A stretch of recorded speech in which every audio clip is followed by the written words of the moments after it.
Please be seated, everybody. Thank you very, very much. Muchas gracias. Buenos dias. I'm so sorry that we are a little bit late today, but what a beautiful ride in and how wonderful to be here. And I thank you for leaving my future transportation out here in back of me. I love it. Distinguished members of the Cuban delegation, Josefina, thank you for your leadership and for all your work of your delegation. Excellencies from the diplomatic corps, my colleagues from Washington, past and present, Ambassador De Laurentiis and all of the embassy staff, and friends watching around the world. Thank you for joining us at this truly historic moment as we prepare to raise the United States flag here at our embassy in Havana, symbolizing the reestablishment of diplomatic relations after 54 years. This is also the first time that a United States Secretary of State has been to Cuba since 1945. This morning, I feel very much at home here, and I'm grateful to those who have come to share in this ceremony, who are standing around outside of our facilities. And I feel at home here because this is truly a memorable occasion.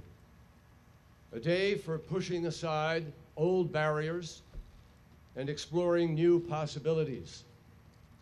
And it is in that spirit that I say, on behalf of my country, Los Estados Unidos acogen con beneplácito este nuevo comienzo de su relación con el pueblo, el gobierno de Cuba.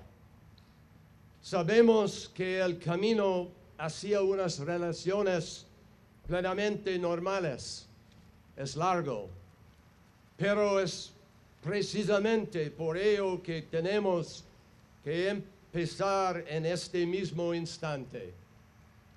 No hay nada que temer, ya que serán muchos los beneficios de los que gozaremos cuando permitamos a nuestros ciudadanos conocerse mejor, visitarse con más frecuencia, realizar negocios de forma habitual, intercambiar ideas y aprender los unos de los otros.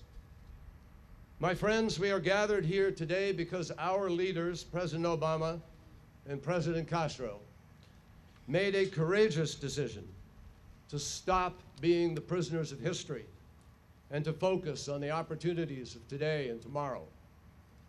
This doesn't mean that we should or will forget the past. How could we, after all? At least for my generation, the images are indelible. In 1959, Fidel Castro came to the United States and was greeted by enthusiastic crowds. Returning the next year for the UN General Assembly, he was embraced by then Soviet Premier Nikita Khrushchev. In 1961, the Bay of Pigs tragedy unfolded, with President Kennedy accepting responsibility. And in October 1962, the missile crisis arose, 13 days that pushed us to the very threshold of nuclear war. I was a student then, and I can still remember the taut faces of our leaders, the grim map showing the movement of opposing ships, the approaching deadline, and that peculiar word, quarantine. We were unsettled and uncertain about the future, because we didn't know when closing our eyes at night what we would find when we woke up.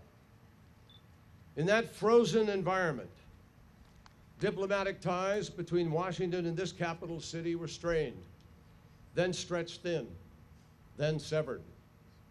In late 1960, the US ambassador left Havana. Early the following January, Cuba demanded a big cut in the size of our diplomatic mission, and President Eisenhower then decided he had no choice but to shut the embassy down.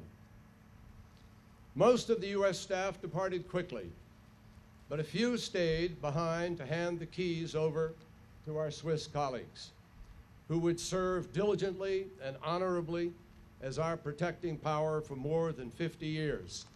I just met with the Foreign Minister, DJ Burkhalter, and we're grateful to Switzerland always for their service and their help.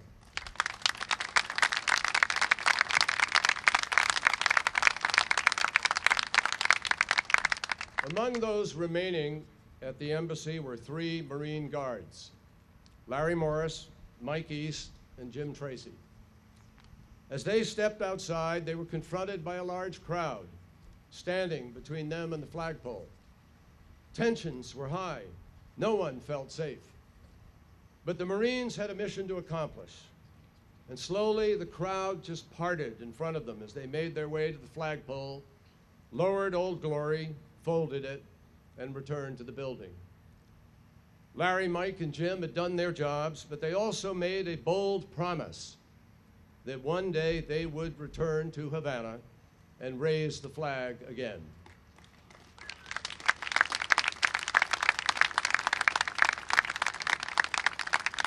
At the time, no one could have imagined how distant that day would be.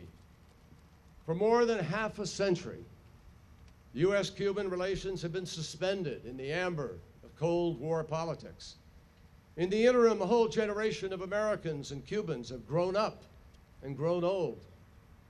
The United States has had 10 new presidents. In a united Germany, the Berlin Wall is a fading memory. Freed from Soviet shackles, Central Europe is again home to thriving democracies. And last week, I was in Hanoi to mark the 20th anniversary of normalization of relations between the United States and Vietnam. Think about that. A long and terrible war that inflicted indelible scars on body and mind, followed by 2 decades of mutual healing, followed by another 2 decades of diplomatic and commercial engagement. In this period, Vietnam evolved from a country torn apart by violence into a dynamic society with one of the world's fastest growing economies. And all that time, through reconciliation, through normalization, Cuban-American relations remained locked in the past. Meanwhile, new technologies enabled people everywhere to benefit from shared projects across vast stretches of ocean and land. My friends, it doesn't take a GPS to realize that the road of mutual isolation and estrangement that the United States and Cuba were traveling was not the right one, and that the time has come for us to move in a more promising direction. In the United States, that means recognizing that U.S. policy is not the anvil on which Cuba's future will be forged. Decades of good intentions aside, the policies of the past have not led to a democratic transition in Cuba. It would be equally unrealistic to expect normalizing relations to have, in a short term, a transformational impact. After all, Cuba's future is for Cubans to shape. Responsibility for the nature and quality of governance and accountability rests, as it should, not with any outside entity, but solely within the citizens of this country. But the leaders in Havana and the Cuban people should also know that the United States will always remain a champion of democratic principles and reforms. Like many other governments in and outside this hemisphere, we will continue to urge the Cuban government to fulfill its obligations under the UN and Inter-American Human Rights Covenants, obligations shared by the United States and every other country in the Americas. And indeed, we remain convinced the people of Cuba would be best served by a genuine democracy, where people are free to choose their leaders, express their ideas, practice their faith, where the commitment to economic and social justice is realized more fully, where institutions are answerable to those they serve, and where civil society is independent and allowed to flourish. Let me be clear. The establishment of normal diplomatic relations is not something that one government does as a favor to another. It is something that two countries do together when the citizens of both will benefit. And in this case, the reopening of our embassies is important on two levels: people to people and government to government. First, we believe it's helpful for the people of our nations to learn more about each other, to meet each other. That is why we are encouraged that travel from the United States to Cuba has already increased by 35% since January and is continuing to go up.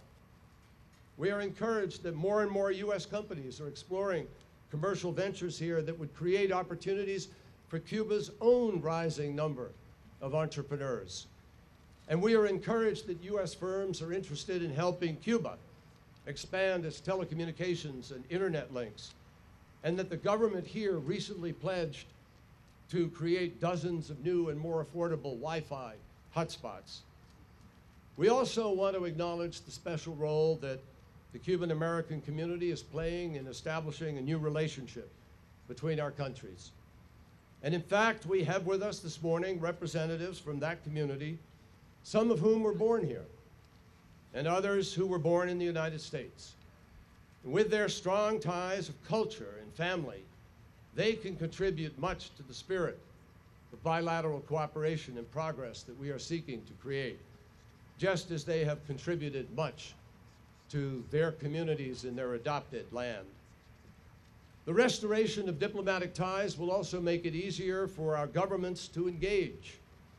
After all, we are neighbors, and neighbors will always have much to discuss in such areas as civil aviation, migration policy, disaster preparedness, protecting marine environment, global climate change, and other tougher and more complex issues. Having normal relations makes it easier for us to talk, and talk can deepen understanding even when we know full well we will not see eye to eye on everything. We are all aware that notwithstanding President Obama's new policy, the overall U.S. embargo on trade with Cuba remains in place and can only be lifted by congressional action, a step that we strongly favor. For now,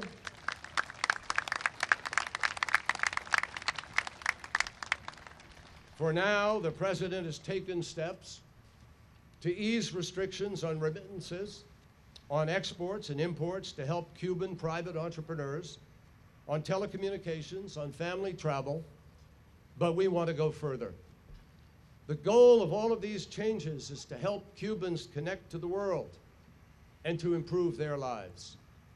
And just as we are doing our part, we urge the Cuban government to make it less difficult for their citizens to start businesses, to engage in trade, access information online. The embargo has always been something of a two-way street. Both sides need to remove restrictions that have been holding Cubans back. And before closing, I want to sincerely thank leaders throughout the Americas who have long urged the United States and Cuba to restore normal ties. I thank the Holy Father, Pope Francis, and the Vatican for supporting the start of a new chapter in relations between our countries. And I think it is not accidental that the Holy Father will come here and then to Washington, the United States at this moment. I applaud President Obama and President Castro, both, for having the courage to bring us together in the face of considerable opposition. I am grateful to Assistant Secretary of State Roberta Jacobson and her team, to our counterparts in the Cuban Foreign Ministry, to our Chief of Mission, Ambassador Jeff De Laurentiis, and his extraordinary staff, for all of the hard work that has led up to this day.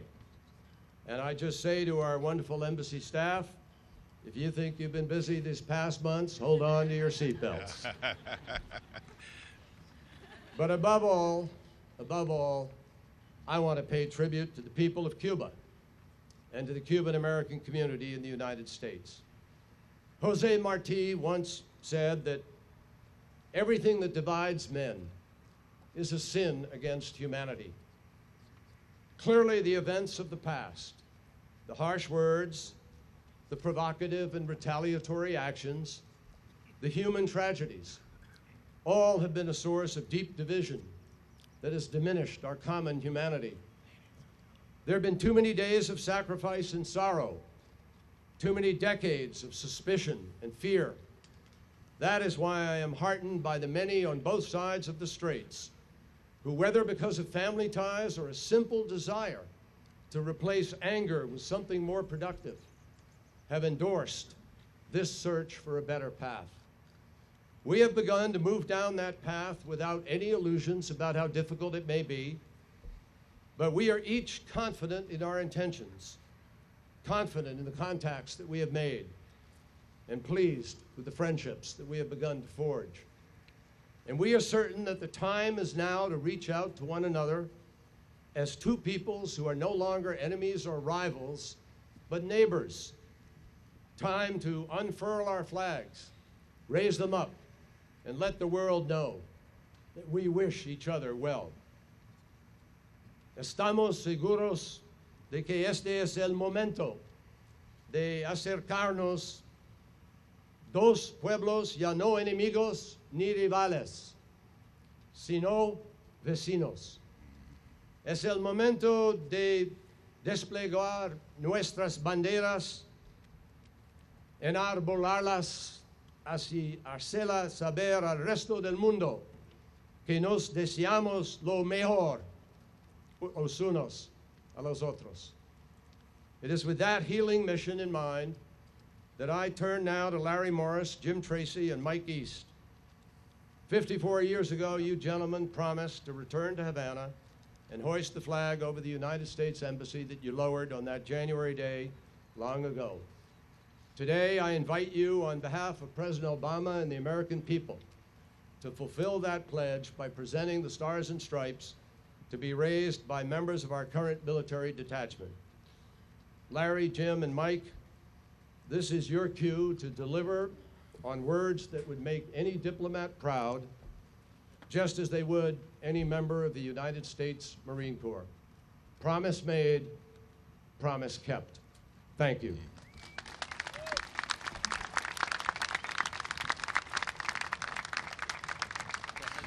Ladies and gentlemen, please rise for the raising of the flag and the national anthem of the United States.